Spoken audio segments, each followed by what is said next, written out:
Approvals are a critical workflow for a broad range of businesses involving the submission and reviewal of varying requests. With AppSheet, Google's no-code development platform, building a custom app to submit and manage approvals is quick and easy. Over the course of this video, we'll spotlight a few app ideas using our pre-built app template to get started. To simplify the submission process, you may use a built-in form to collect request details.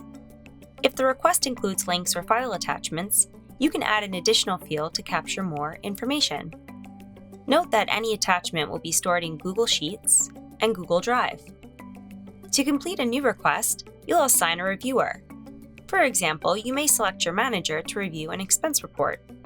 You can view all of your previously submitted requests right in the app, as well as add comments to pending requests or review notes made on rejected ones.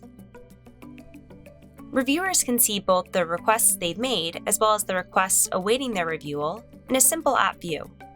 And any pending requests can be viewed in more detail by clicking on the entry. Reviewers can also respond to requests right in their inbox with dynamic email in Gmail. And any update made in email will automatically be reflected right in the Approvals app. And that's just the beginning. To explore more app ideas and Google Workspace integrations, visit appsheet.com. Thanks for watching.